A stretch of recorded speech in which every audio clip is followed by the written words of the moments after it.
শ্রী শ্রী রামকৃষ্ণ পুঁথি প্রথম খণ্ড। শ্রী প্রভুর জন্মকথা। জয় জয় রামকৃষ্ণ বাঞ্ছা কল্পতরু, জয় জয় ভগবান জগতের গুরু। জয় জয় রামকৃষ্ণ ইষ্ট গোষ্ঠীগণ, সবার চরণ রেণু মাগে অদম। হুগলি জেলায় গ্রাম কামারপুকুর, সদ্বিজ কুলে জন্ম হইল শ্রীপ্রভুর। চাটুর্যে ক্ষুদিরাম জনক তাহার, তেজস্বী ব্রাহ্মণ অতি শুদ্ধ নিষ্ঠাচার। জাতিগত কর্ম যাহা সব আচরণ, জপ তপ ধ্যান পূজা পূজা তীর্থ পর্যটন। হইলে দূরস্থ তীর্থ নির্ভয় অন্তর, পায়ে হেঁটে যান সেতু বন্ধ রামেশ্বর।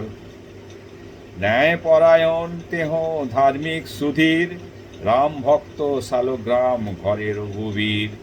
আর দুটি ঠাকুরের ঘরেতে বিরাজ, একটি শীতলা মাতা অন্য ধর্মরাজ। মূর্তিত্রয়ে পুজিবারে বড়ই প্রীতি, সিদ্ধবাগ দ্বিজবর দেশেতে খ্যাতি। নানান কাহিনী তার নানা জনে রটে, আজ্ঞায় বেলায় গাছে নিত্য ফুল ফোটে। প্রতিদিন প্রত্যুষেতে পূজার কারণে, বাহির হইলে তেহ কুসুম চয়নে। পশ্চাতে পশ্চাতে তার যাইয়ে আপনি, আরাধ্যা শীতলা মাতা বালিকা রূপিণী। আভরণে শোভে অঙ্গ পরিদেহ লাল, নুয়ারে ধারিত দ্বিজে কুসুমের ডাল। যে ডালে অনেক ফুল আইছে ফুটিয়া, তুলিতেন দ্বিজবর আনন্দে পুরিয়া। ব্রহ্ম শক্তি পরিপূর্ণ তেজপুঞ্জকায়, দেখিলেই শ্রদ্ধা ভক্তি আপনি উজায়। নির্ধন যদিও তার ঘরে নাই অর্থ, সম্মুখে দাঁড়াতে কারো নাই ছিল সামর্থ্য। যে পুকুরে নীতি নীতি হতো স্নান তার, তার আগে নামে জলে সাধ্য নাই কার। নিষ্ঠাচারে বড় আটা তেজস্বী ব্রাহ্মণ, শূদ্রদত্ত দ্রব্য নহে কখনো গ্রহণ। গেরুয়া বসন পরা গম্ভীর আকার, কোনো কালে নহে যাওয়া ঘরে যার তার। গ্রামে জানে পদরজে ব্যাধিনাশ হয়, পরশিতে পদদ্বয় কাঁপিতে হৃদয়। গ্রাম পথে যেতে যত নত লোক সারি সারি, বড় লগ্ন বাস লুটে দোকানি পাসারি। এদিকে দয়াল হৃদি অতি মিষ্টভাষী, উদার সরল সমন্বিত গুণরাশি। নিজে যেন সেই মতো ভার্যা গুণবতী, মূর্তিমতী দয়া যেন কঠোর আকৃতি। ক্ষুধার্ত যে কেহ গিয়া দাঁড়ালে দুয়ারে, যতনে দিতেন তিনি যা থাকিত ঘরে।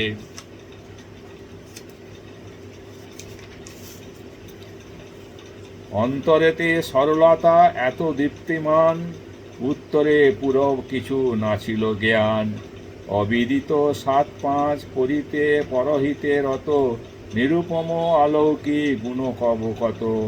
সামান্য নহে নিনি ব্রাহ্মণের ঘরে, ভুবার হরণ প্রভু ধরেন উদরে। প্রভুর জননী হন আমাদের আই, অতঃপর এই আখ্যা দিয়া তারে গাই। কোটি কোটি দণ্ডবাত আইর চরণে, আক্ষেপ বড়ই তাঁয় না দেখি নয়নে। বলবাস করজোড়ে সকলের আগে, আইয়ের চরণানু অবাগিয়া মাগে। তাহার ভাগ্যের কথা না যায় বাখানি, ৩ পুত্র পোষবেন আই ঠাকুরানী। শ্রীরাম কুমার আগে, মাঝে রামেশ্বর, সবার কনিষ্ঠ প্রভু করুণা সাগর। কন্যাদায় মধ্যে দেবী কাত্যায়নী জ্যেষ্ঠা, সর্বমঙ্গলা দেবী তাহার কনিষ্ঠা। জ্যেষ্ঠ পুত্র শ্রীরামের অক্ষয় নন্দন, কৈশোর বয়সে দেহ ছাড়িল জীবন। মধ্যমে 2 পুত্র একটি নন্দিনী, রামলাল শিবরাম লক্ষ্মী ঠাকুরানী। এই কয় মাত্র দেখি ইষ্ট পরিবার, অসংখ্য প্রণাম করি শ্রীপদে সবার। আইর যে গর্ভে জন্ম লইলেন প্রভু, আশ্চর্য কাহিনী যেন নাই শুনি কভু। একবার পিতা তার গয়াধামে যান, ঘটিল তথায় কিবা শুনো আখ্যান। একদিন দ্বিজবার দেখেন স্বপন, অতি সুমধুর কথা আশ্চর্য কথন। শঙ্খচক্র গদা পদ্ম চতুর্ভুজধারী, শ্যামল উজ্জ্বল কায় করজোড়ে করি। পুত্র হয়ে জনমিব তোমার আগারে, হাসিয়া হাসিয়া কথা কহন দ্বিজবরে। উত্তরে কহেন দ্বিজ, ওরে বাছাধন, কি খাওয়াবো তোরে আমি দরিদ্র ব্রাহ্মণ। পুনশ্চ মূরতি কহে ব্রাহ্মণের ঠাঁই, আমার পোষণে তার ভার চিন্তা কিছু নাই। এত বলি নিমিষে মধ্যে অন্তর্ধান, অদর্শনে ব্রাহ্মণের আকুল পরাণ। নিদ্রাভঙ্গে উঠিলেন ব্রাহ্মণ চমকি, এ ঘর জরজনী যোগে একই রূপ দেখি। আপনার মনে দ্বিজ করিয়া বিচার, অবগত হইলেন মর্ম কি ইহার। হেতাই ঠাকুরানী আপন ভবনে, কইতেছিলেন কথা নারীত্রয় সনে। শিবের মণ্ডপ এক আছিল অদূরে, দেখিলেন আসে কিবা বায়ুরূপাকারে। আসিয়া প্রবেশ করিল গর্ভেতে তাহার, ভয়ার্ত আইলা আই দেখিয়া ব্যাপার। যে তিন নারীর সঙ্গে কথা হতেছিল, আই ঠাকুরানী তত্ত্ব ভাঙিয়া কহিল। নানাজনে নানা মতে নানা কথা কহে, অবাক হইয়া আই দাঁড়াইয়া রহে। নারীত্বয় মধ্যে এক ধনী কামারিনী, পশ্চাৎ গাইব তার কারিণী। অতি ভাগ্যবতী এই কামারের মেয়ে, থাকিলে নিতাম তারে পদরজ গিয়ে। প্রভুতে বাৎসল্য বড় আছিল তাহার, কত ভাগ্য এ সৌভাগ্য ঘটে কাহার। ভুবন পাবন যিনি বাঞ্ছাকল্প তরু, অনাথের নাথ যিনি জগতের গুরু। সম্বোধন করিতেন তাহারে মা বলি, এ অবাগা মাগে যেন হেন জনপদ ধুলি। বিচার না করি কিছু জাতিকুলাচার, রামকৃষ্ণে যেবা বাসে পূজ্য সে ভবার। ব্রাহ্মণ হইয়া যদি প্রভুর দেশী হয়, চণ্ডাল হইতে নিচ মম মনে লয়। গয়াদাম হইতে চাটুর্য মহাশয়, পরম সমাধা করি ফিরিলা আলয়। সব নিবে দিলা তাই আই ঠাকুরানী, যেদিনে যেখানে যাহা দেখিলেন তিনি। স্বপনের কথা দ্বিজ সরিয়া অন্তরে, আইরে কয়েন কথা না কবে কাহারে। দিন দিন যায় যত গর্ভ তত বাড়ে, কান্তি দেখে অপরের ভ্রান্তি হয় তারে। আইর লাবণ্য ছটা অতি উপরূপ, স্বরূপ ঘুচিয়া হইল স্বরূপ স্বরূপ।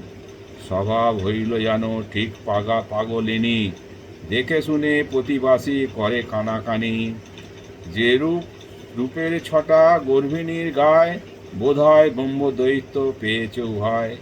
কেউ কহে বহু বয় গর্ভোধ হয়, তাই হওয়া হলো। বাঁচে কিনা বাঁচে বুঝি এইবার গেল। আইও কেমন হইলা ভূতে পাওয়া মতো, কখনো উল্লাস দাস কথা নানা মতো। কখনো বলেন তিনি হৃদি কপটে, প্রতিস্পর্শে গর্ব নয় কি ঢুকেছে পেটে। দেখেন শুনেন কত গর্ভ অবস্থায়, অতি অসম্ভব কথা কহেন না যায়। গর্ভ অবস্থার কথা সুন্দর ভারতী, দেখেন কতই দেব দেবীর মূরতি। 3-4 মাস গর্ভ আইয়ের যখন, একদিন ঘটে এক অদ্ভুত ঘটন।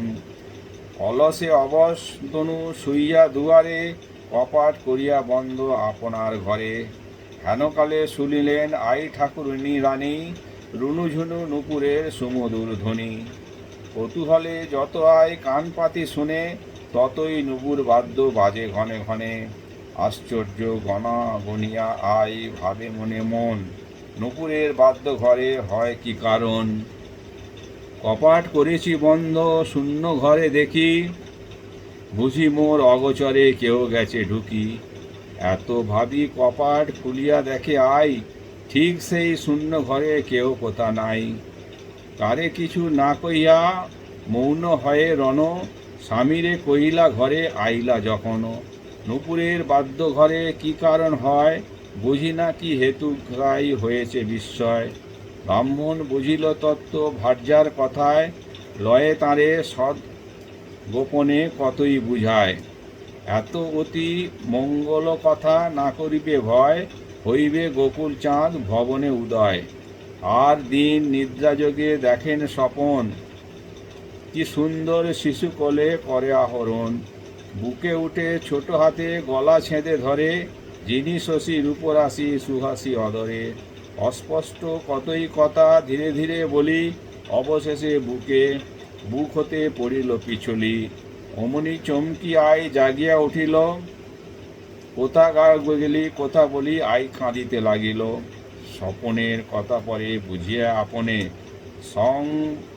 বরিলা আঁকি জল আপন নয়নে। কত কি দেখেন আই সব আই কব আমি কটা, ঘরের ভিতরে কোটি কোটি বিজলির ছটা। কোনোদিন পাইতেন চন্দনের বাস, চন্দনের কাঠে যেন নির্ভীত আবাস। কোনোদিন দিব্য গন্ধ পাইতেন ঘরে, যেন কত পদ্মবন ঘেরা চারিধারে। এইরূপে 8, 9, 10 মাস গত, আইর প্রসব কাল হইল উপস্থিত।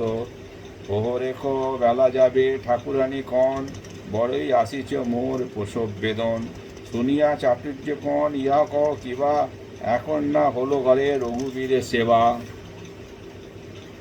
ঠাকুরের ভোগ রাগ হয়ে গেলে সব, তখনই হইবে তুমি দিনান্তে প্রসব। যথা কথা দ্বিজ আজ্ঞা দিবা আবাসন, সন্ধ্যাকালে দ্বিতীয়ার চাঁদ দীপ্তিমান। প্রসবের স্থান নির্ধারিত ঢেঁকি সালে, প্রসব হইল আই কুশলে কুশলে। সন 1242, 6 ফাল্গুনে, শুক্লপক্ষ বুধবার দ্বিতীয়া সে দিনে। রবি বুধ গ্রহচন্দ্র গ্রহ শুভ লগ্নে ধরি, ভূমিতলে অবতর্ণ গোলক বিহারী। রঙ্গময় রঙ্গপ্রিয় রঙ্গের কারণ, বারে বারে হয় তার মর্তে আগমন। জন্মমাত্র রঙ্গের আরম্ভ হইল তার, তাজ্জব অদ্ভুত কথা বিস্ময় ব্যাপার। ঢেঁকির লেজের তলে গর্ত এক থাকে, সদ্যজাত ট্যাঁ করিয়া তথা গেছে ঢুকে। ধনী কামারিনী ছিল অদূরে বসিয়া, শিশুর রোদন শুনি উত্তরিল ধে। মহানন্দে আসি ধনী ইতি উতি চায়, সুতিকা আগারে শিশু দেখিতে না পায়। বিস্ময় মানিয়া ধনী খুঁজে চারিধারে, পায় শেষে ঢেঁকি লেজ গর্তের ভিতরে। সুদীর্ঘ আকার শিশু পরম সুন্দর, শোভা পায় গায়ে বর্ণ যিনি শশধর। চাটুর্যে মশায়ে ধ্বনি ডাকে উভরায়, পরম সুন্দর শিশু দেখান হেতায়। তরা করি আসি দ্বিজ করে নিরীক্ষণ, দিব্য সুলক্ষণ অঙ্গে শিশু সুবন। পুলকে পূর্ণিত দ্বিজ গত কায়, নয়ন নিস্পন্দন নাহি নিখিম তাহায়।